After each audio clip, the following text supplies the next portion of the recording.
Et c'est reparti pour un nouveau coup de main pour l'emploi, le dernier de la semaine avec vous, Jérôme Laverny. Bonjour Jérôme. Bonjour Benjamin.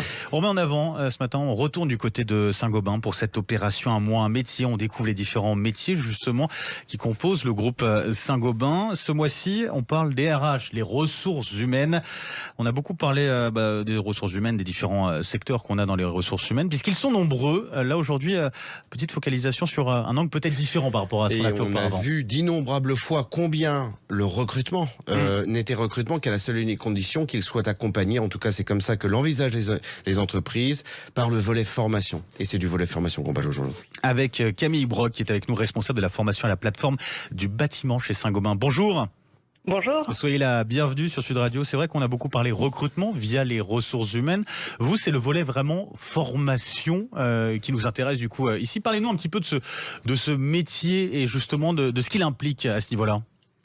Alors le métier de la formation, c'est un métier vaste parce que l'idée c'est d'accompagner chaque collaborateur de l'entreprise, quel que soit son métier, quel que soit son niveau d'expérience et d'expertise dans l'entreprise, pour qu'il évolue dans son métier et qu'il soit chaque jour meilleur et qu'il puisse s'adapter aux évolutions de son métier et puis être de plus en plus performant. Que ce soit les salariés au sein du groupe ou ceux qui arrivent dans le groupe aussi, j'imagine, il y a ces deux volets-là.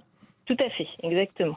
On a un plan de formation qui permet d'embarquer tout le monde. Les nouveaux, dès qu'ils rentrent dans l'entreprise, ont un parcours de formation assez soutenu, puisqu'on on recrute beaucoup sur le savoir-être des candidats, en leur disant s'ils correspondent aux valeurs de l'entreprise, on sent qu'ils vont pouvoir s'adapter à nos métiers, s'ils ont envie de s'occuper des clients, tout le reste, ça s'apprend. Et c'est là qu'on a des parcours de formation adaptés. Jérôme Laverny. Alors, dans les parcours de formation des futurs collaborateurs, est-ce que vous avez des formations internes, celles que vous mettez en place, et est-ce que vous avez des formations que vous réalisez en collaboration avec d'autres organismes de formation que ceux du groupe ? On a on a les deux. Oui. Et les deux, je pense que c'est important d'avoir les deux apports. D'où ma question. C'est très complémentaire. On a la chance d'avoir des formateurs internes, donc ils sont formés eux-mêmes à être formateurs, parce que c'est un métier d'enseigner la pédagogie et de transmettre.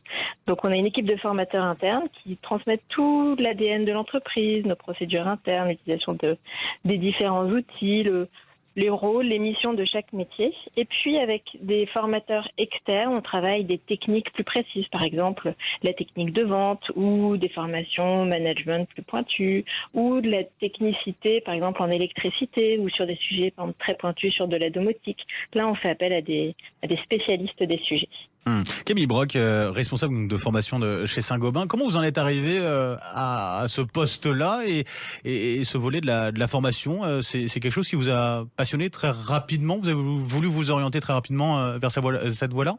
Oui, ça fait 12 ans que je travaille à la plateforme du bâtiment et 10 ans au sein de la formation. Donc c'est un sujet que je connais bien, que je trouve passionnant parce que c'est un sujet d'accompagnement et de développement et de pouvoir suivre les collaborateurs et les voir évoluer. On a beaucoup de mobilité interne dans l'entreprise. Donc un collaborateur qui était conseiller technique, ensuite il peut devenir manager, puis il pourrait devenir directeur. Et donc je les vois évoluer dans leur parcours et ça c'est le sujet de la formation pour ça est passionnant. Il y a un côté très humain et très valorisant aussi de voir l'évolution de chacun.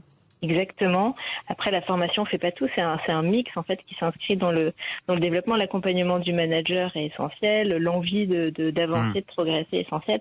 Et la formation, c'est un outil comme un coup de pouce qui permet de se rencontrer, d'échanger, de partager des bonnes pratiques entre collègues, et puis d'avoir l'apport d'un formateur qui rappelle les règles, ce qu'on attend d'eux. Voilà. Jérôme. Le secteur de la formation n'est pas forcément celui le plus connu au sein des entreprises, en tout cas pour les candidats. Avant que d'être responsable de la formation de la plateforme du bâtiment, quelles ont été les dénominations de postes que vous avez occupées ? Alors au début, j'étais chargée de formation. En fait, je suis rentrée en alternance à la plateforme du bâtiment. J'ai repris mes études en ressources humaines avec une spécialisation déjà sur le développement des compétences. Et puis ensuite, au fur et à mesure, j'ai évolué au sein de l'entreprise et de mon alternance, je suis restée en CDI. Je fais un petit passage par l'équipe recrutement pour découvrir la marque employeur et comment avoir donné envie à des candidats de venir à la plateforme. Et puis ensuite, j'ai rejoint l'équipe formation, mais cette fois-ci au poste de responsable pour pouvoir piloter les parcours de formation et les parcours de formation à mettre en place pour chacun. Et donc responsable aujourd'hui effectivement de formation à la plateforme du bâtiment chez Saint-Gobain. Un grand merci pour votre témoignage ce matin sur Sud Radio. Camille Broc, je vous souhaite une très belle journée. Merci beaucoup, vous aussi. Merci beaucoup et à bientôt. Au plaisir. Merci à vous également, Jérôme Laverny. Je vous souhaite un très bon week-end. Bon week-end, Benjamin.